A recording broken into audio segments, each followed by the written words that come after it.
नमस्कार दोस्तों, आप सबका बहुत बहुत स्वागत है आपके अपने YouTube चैनल गणेशाय वर्ल्ड में। दोस्तों, हम न्यू प्रश्न बैंक की सीरीज चला रहे हैं और इस न्यू प्रश्न बैंक की सीरीज में दोस्तों आज की वीडियो में हम क्लास 12th एनसीईआरटी केमिस्ट्री में, है ना, एनसीईआरटी केमिस्ट्री में यूनिट 13 पढ़ेंगे। ठीक है, अब यूनिट 13 जिसका नाम है नाइट्रोजन युक्त कार्बनिक यौगिक, है ना। और दोस्तों वैसे भी तो आपको पता ही तो है कि हम पूरा हल तो कंप्लीट करते हैं, तो इसको बताने की कोई बात नहीं है कि हम पूरा हल कंप्लीट ही करेंगे इसमें। ठीक है, और दोस्तों इसके अलावा आपने पिछली वीडियोस को नहीं देखा है तो आप पिछली वीडियोस को कवर कर लीजिए जल्दी, क्योंकि आपको प्रायोरिटी मैंने आपको पहले ही बोल दिया है, प्रायोरिटी आपकी है प्रश्न बैंक सॉल्व करना।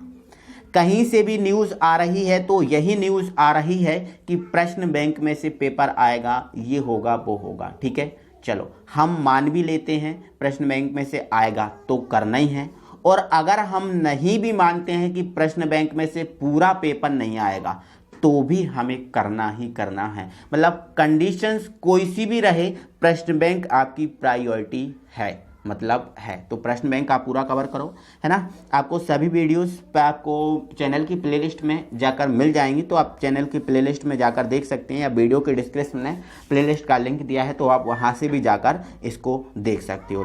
ठीक है, तो दोस्तों आइए हम फिर इसको कंप्लीट करते हैं। ठीक है, तो दोस्तों हम यूनिट 13 की बात करें तो यूनिट 13 में हमें 6 नंबर प्राप्त होंगे। ठीक है, ये 6 नंबर हमें प्राप्त होंगे। 6 नंबर हमें कैसे प्राप्त होंगे, तो 6 नंबर हमें प्राप्त होंगे, 2 आएंगे ऑब्जेक्ट। ठीक है, 1 मिनट, है ना, हमें 2 आएंगे ऑब्जेक्ट एक एक नंबर के, और 2 आएंगे 2 नंबर के क्वेश्चन। 2 नंबर के क्वेश्चन आएंगे तो ये 4 नंबर हो जाएंगे, तो टोटल जाकर ये 6 नंबर हो जाते हैं। ठीक है, तो इस टाइप से हमें 6 नंबर कंप्लीटली प्राप्त होंगे इस यूनिट से। ठीक है, तो आइए अब हम देखते हैं, इनको समझते हैं। तो दोस्तों पहले हम ऑब्जेक्ट को कंप्लीट कर लेते हैं। तो ऑब्जेक्ट नंबर 1 हमारा है, सही विकल्प चुनकर लिखिए, और सही विकल्प में हमारा एनिलीन अमोनिया, ठीक है, एथिल एमीन तथा डाई एथिल एमीन में से प्रबलतम क्षारक है। मतलब ये आपको 4 चीज़ें दी हैं, 4 ये आपको कार्बनिक यौगिक दिए हैं, इनमें कौन प्रबलतम है तो मैं दोस्तों आपको पहले बता दे रहा हूँ। सबसे पहले दोस्तों आपका जो प्रबलतम क्षारक है वो आपका होता है एथिल एमीन या मेथिल एमीन। ठीक है, मतलब जो आपका एथिल एमीन या मतलब ये C2H5NH2 NH2 सबसे प्रबलतम होता है। उसके बाद जो आता है वो आता है डाई एथिल एमीन। ठीक है, डाई एथिल एमीन मतलब C2H5 का होल ट्वाइस NH, ये दूसरे नंबर पे आता है। इसके बाद जो आएगा वो आएगा आपका एनिलीन। कौन आएगा, एनिलीन। ठीक है, और इसके बाद जो है ना वो हमारा लास्ट में आएगा अमोनिया। क्या आएगा, अमोनिया। मतलब हम ये कहें कि जो अमोनिया है सबसे कम क्षारीय है। अमोनिया सबसे कम क्षारीय, उससे अधिक क्षारीय एनिलीन, उससे अधिक क्षारीय डाई एथिल एमीन, और उससे अधिक क्षारीय एथिल एमीन। मतलब सबसे अधिक क्षारीय एथिल एमीन, या हम कहें मैथिल एमीन, एथिल एमीन या मैथिल एमीन, या फिर और डायरेक्टली कहें प्राथमिक एमीन, सबसे कम क्षारीय होता है। ठीक है, तो सबसे अधिक क्षारीय, सबसे अधिक क्षारीय, सबसे कम अमोनिया और सबसे अधिक एथिल एमीन। ठीक है, तो इसमें हमारा जो आंसर हो जाएगा वो हो जाएगा एथिल एमीन। नेक्स्ट है, बेंजीन का सांद्र HNO3/H2SO4 द्वारा नाइट्रीकरण पर सक्रिय रूप से भाग लेता है। तो आपका पता है नाइट्रोनियम भाग लेता है। ठीक है, जब हम नाइट्रीकरण कराते हैं किसी का भी, जैसे बेंजीन का हम नाइट्रीकरण करा दें तो बेंजीन पे क्या जाता है, NO2। तो ये NO2 क्या है, नाइट्रो, है ना, तो ये नाइट्रोनियम इसका हमारा सही आंसर हो जाएगा। ठीक है, नाइट्रोनियम। ओके, चलो आगे हम बढ़ते हैं। अब हमारी सही जोड़ियां हैं, सही जोड़ियों का हमें मिलान करना है। ठीक है, तो आप मिलान कीजिए। देखो पहला है कार्बिल एमीन, तो कार्बिल एमीन कौन देता है, प्राथमिक एमीन देता है, मतलब प्राथमिक एरोमेटिक एमीन देता है, तो ये आपका हो जाएगा।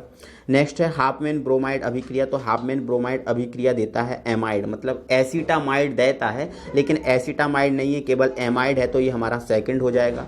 नेक्स्ट है एमिनो अपघटन, एमिनो अपघटन का थर्ड सामने है। ठीक है, युग्मन अभिक्रिया एजोरंजक, ये भी हमारा सामने है, तो ये हमारे सही जोड़ियाँ फिक्स हो जाएंगी।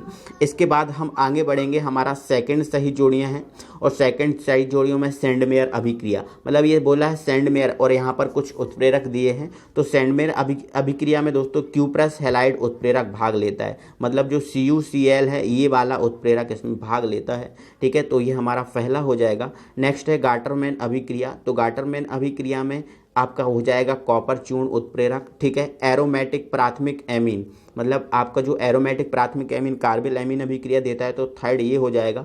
और अमोनिया के एल्किल या एरिल व्युत्पन्न है ना, तो क्या बनता है यहाँ से एमीन ही बनता है, तो ये आपका फोर्थ हो जाएगा। ठीक है, तो इस टाइप से हमारी ये सही जोड़ियाँ कंप्लीट हो जाती हैं। नेक्स्ट है हमारा दोस्तों कि हमें 2 नंबर के कुछ क्वेश्चंस हैं, इनको क्वेश्चंस को आप पढ़ लो है ना। 2 नंबर के 2 क्वेश्चन आने हैं तो पढ़ लो, फिर मैं इनके आंसर बताता हूँ। ठीक है, तो पहला हमारा मेथिल एमीन अमोनिया के प्रबलतम क्षारकीय है समझाइए। मतलब जो मेथिल एमीन है वो अमोनिया से अधिक क्षारीय है, बताना है क्यों। ठीक है, नेक्स्ट है हमारा एरोमेटिक एमीन एलिफेटिक एमीन। मतलब जो एरोमेटिक एमीन है, एरोमेटिक एमीन मतलब रिंग के ऊपर NH2, रिंग के ऊपर NH2 है ना। और एलिफेटिक एमीन मतलब एथिल एमीन हो सकता है या फिर मेथिल एमीन हो सकता है। ठीक है, से प्रबलतम क्षारकीय होती है। मतलब एरोमेटिक एमीन जो है ना एलिफेटिक एमीन से प्रबलतम क्षारकीय, मतलब ये ज़्यादा क्षारकीय होती हैं, ये आपको बताना है। और क्यों बताना, क्यों होते हैं, ये आपको ध्यान देना है। ठीक है, चलो आगे बढ़ जाओ। तो दोस्तों हाँ, तो अगला हमारा दोस्तों क्वेश्चन है बेंजीन एनिलीन में परिवर्तन का रासायनिक, मतलब बेंजीन को एनिलीन में परिवर्तन करना है, इसलिए इसका रासायनिक समीकरण आपको देना है। नेक्स्ट है कार्बिल एमीन अभिक्रिया का आपको रासायनिक समीकरण देना है, तो ये अभिक्रियाओं को हम कंप्लीट कर लेते हैं। ठीक है, तो आइए हम देखते हैं फिर इसका हल। दोस्तों हम इसके हल पर पहुंचते हैं। ठीक है, तो क्वेश्चन नंबर हमारा 1 क्या था कि मेथिल एमीन, जो आपका मेथिल एमीन था, ये मेथिल एमीन NH3 के प्रबल क्षार के, मतलब जो मेथिल एमीन है वो प्रबल है NH3 से, है ना। तो आपको इसको समझाना है। ठीक है, तो मैं समझा दे रहा हूँ आपको दोस्तों, मैं 2 तरीके से बताऊंगा, पहले समझ लो। ठीक है, देखो ये मेथिल एमीन या एथिल एमीन दोनों बराबर ही होते हैं, तो दोनों पे हम बात कर रहे हैं। ठीक है, जब देखो अभी क्वेश्चन आपका मेथिल एमीन का है तो केवल आपको मेथिल एमीन पर बात करना है, एथिल एमीन को नाम भी नहीं लिखना। ठीक है, और जब एथिल एमीन आए तो एथिल पे बात करना है, मेथिल का नाम भी नहीं लिखना। ठीक है, तो लेकिन अभी ये दोनों का क्वेश्चन मैंने बना दिया है। ठीक है, चलो तो देखो मेथिल एमीन या एथिल एमीन का जो वियोजन स्थिरांक है, मतलब ये Kb बराबर ये होता है 4.5 × 10⁻⁴ ये होता है इसका वियोजन स्थिरांक। मतलब ये जो मेथिल या एथिल एमीन है इतना वियोजन होता है, इतना वियोजन होता है। ठीक है, नेक्स्ट है जबकि अमोनिया का जो वियोजन स्थिरांक होता है वो हमारा होता है Kb बराबर 1.8 × 10⁻⁵ ये इतना होता है। ठीक है, चलो अब आप इन दोनों में हमें एक चीज़ बता दो कि इन दोनों में ज़्यादा कौन है। इन दोनों में ज़्यादा है आपका ऊपर वाला, ये वाला, और ये है कम। अब ऊपर वाला ज़्यादा है मतलब मेथिल एमीन या एथिल एमीन का वियोजन है ना वो अधिक होता है और अमोनिया का वियोजन होता है कम। ठीक है, अतः मेथिल एमीन या एथिल एमीन का वियोजन अमोनिया से कम होता है। ठीक है, सॉरी दोस्तों थोड़ा सा मिस्टेक हो गया। अतः मेथिल एमीन या एथिल एमीन का वियोजन अमोनिया से अधिक होता है, यहाँ पर आपको लिखना है अधिक। ठीक है, ये अधिक होता है।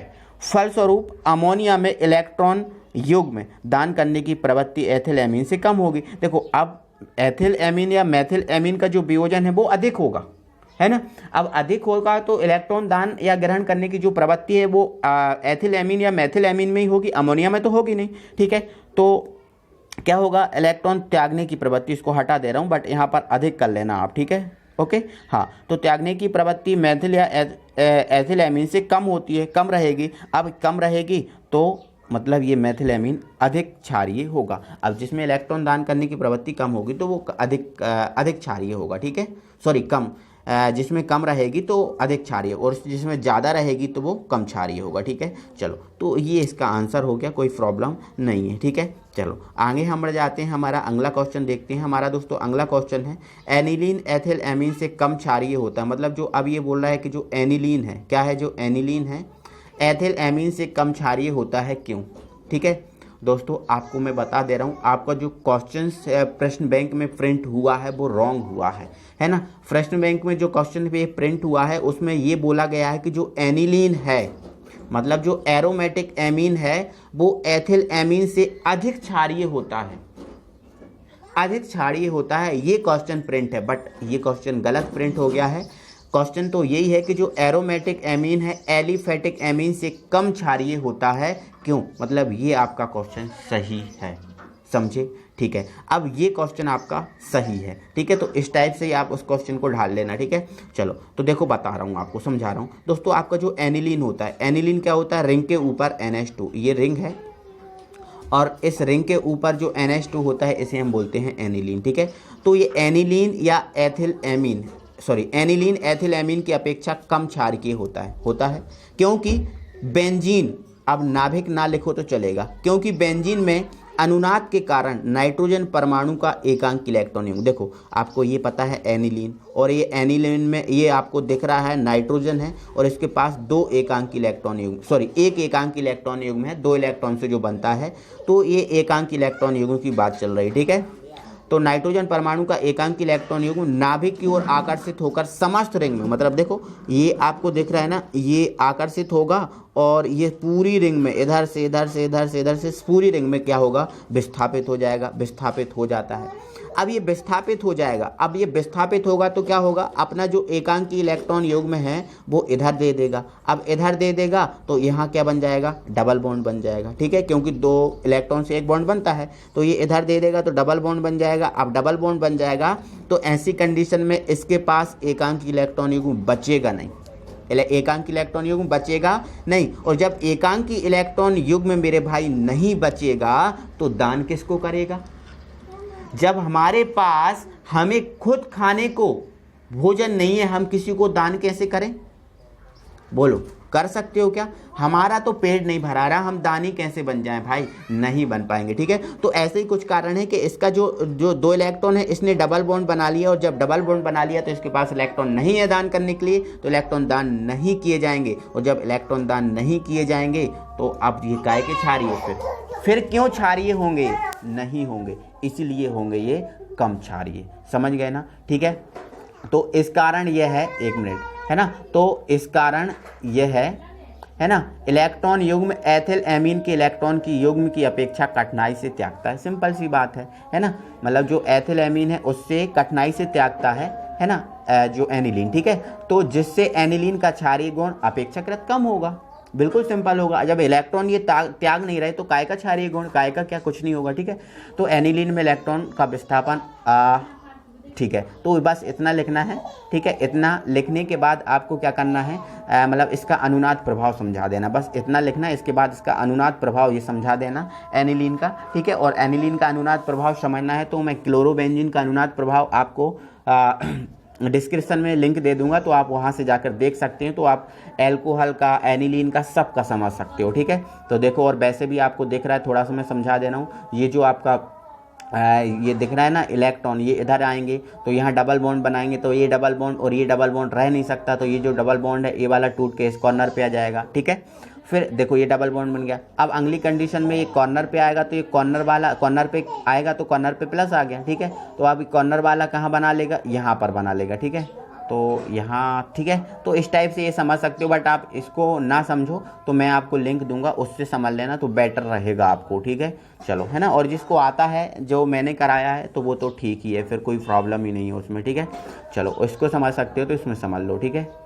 ओके, आगे बढ़ते हैं। देखो थ्योरी तो इसकी यही रहेगी, बस ये अनुनाद, मतलब ये रिंग है, जो समझ चाहे तो ठीक है, और नहीं समझे तो फिर लिंक दे रहा हूँ मैं, आप समझना उसको। ठीक है, चलो दोस्तों, हमारा अगला क्वेश्चन है बेंजीन से एनिलीन परिवर्तन का रासायनिक समीकरण देना। मतलब जो बेंजीन है उससे एनिलीन परिवर्तन का रासायनिक समीकरण। दोस्तों ये 2 नंबर का है, वरना हम एक लाइन में भी कर सकते थे। ठीक है, तो देखो ये बेंजीन है। अब बेंजीन से आपको एनिलीन प्राप्त करना है तो सबसे पहले क्या करना है, बेंजीन का आपको नाइट्रीकरण कराना। नाइट्रीकरण मतलब HNO3 के साथ क्रिया कराना है सल्फ्यूरिक अम्ल की उपस्थिति में 333 केल्विन तापमान। ठीक है, तो देखो आप कोई दूसरे तरीके से ही प्राप्त कर सकते हो, बाकी आपको 2 नंबर के लिए थोड़ा सा परफेक्ट चाहिए। ठीक है, तो देखो, तो HNO3 को इसको हमने तोड़ लिया, OH और NO2 में तोड़ ही सकते हैं, और OH H के साथ जाएगा तो क्या बन जाएगा? H2O, तो ये H2 हो जाएगा बाहर, मैंने निकाला नहीं है, आप एरो के नीचे माइनस में लिख देना, ये बाहर हो गया। अब हमारे पास क्या बचा? NO2, तो ये NO2 जाके जुड़ जाएगा रिंग पर, तो ये आपका बन जाएगा नाइट्रोबेंजीन। ये नाइट्रो और ये बेंजीन बन गया। इस नाइट्रोबेंजीन का Fe और HCl के द्वारा हम अपचयन कराएंगे तो हम इसके 6H लेंगे, तो 6H में से 4H इन 2 O के साथ बना लेंगे 2H2O, जो बाहर हो जाएगा। अब हमारे पास 6H लिए थे, 2H बचे, 2H इस N के साथ जुड़ जाएंगे तो आपका ये बन जाएगा एनिलीन। तो ये इस टाइप से हम एनिलीन को बना सकते हैं, ठीक है, कोई प्रॉब्लम नहीं है, ठीक है। आपके पास कोई दूसरा तरीका है बेस्ट तो आप उससे भी कर सकते हैं, बट ध्यान रहे कि थोड़ा सा बड़ा ही होना चाहिए, है ना, तो सही रहेगा, है ना, क्योंकि 2 नंबर का क्वेश्चन है तो थोड़ा सा आपको परफेक्ट ही देना है ना। चलो नेक्स्ट है हमारी दोस्तों, नेक्स्ट हमारी कार्बेल एमीन अभिक्रिया, जो हमारा 4th क्वेश्चन है, बस 4 ही क्वेश्चन है। तो ये कार्बेल एमीन अभिक्रिया है, ठीक है। तो कार्बेल एमीन अभिक्रिया का केवल समीकरण देना है, बट मैं आपको पूरा ही समझा दे रहा हूँ, ठीक है। तो देखो इसमें हम क्या करते हैं, क्लोरोफॉर्म को क्लोरोफॉर्म को, एक मिनट, है ना, एक लाइन छोड़ दी मैंने, है ना, क्लोरोफॉर्म को एनिलीन व एल्कोहलीय पोटास के साथ गर्म करने पर अत्यंत दुर्गंध युक्त पदार्थ फेनिल आइसोसाइनाइड बनता है। इस पदार्थ को कार्बेल एमीन भी कहते हैं। इस आधार पर इस अभिक्रिया को हम कार्बेल एमीन अभिक्रिया कहते हैं, ठीक है। तो हम क्या करना है, क्लोरोफॉर्म, तो ये हमने क्लोरोफॉर्म लिया CHCl3, ठीक है। एनिलीन, ये एनिलीन लिया, रिंग के ऊपर NH2। अब एल्कोहल, ये पोटास मतलब KOH, ये हमने ले लिया, ठीक है। तो इनकी हमें क्रिया कराना है, तो देखिए आप, तो यहाँ पर 3 के सबसे पहले 3 Cl के साथ बना लेंगे 3 KCl बन जाएगा। अब इसके बाद आप देखिए हमारे पास 3 H हैं, यहाँ पर 3 H और 3 O और बचे हैं, तो ये 3 H 1 H ये है, तो 3 H और 1 H ये, तो 4 H, ठीक है। ये 4 H 2 O के साथ, कितने O के, सॉरी दोस्तों थोड़ा सा हम और भी ज़्यादा लिखते हैं, ठीक है, देखो फिर से, है ना।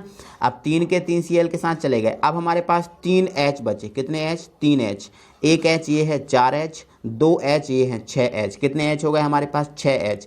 ये 6 H इन 3 ऑक्सीजन है, 3 ऑक्सीजन के साथ बना लेंगे 3H2O, 3H2 बन गया।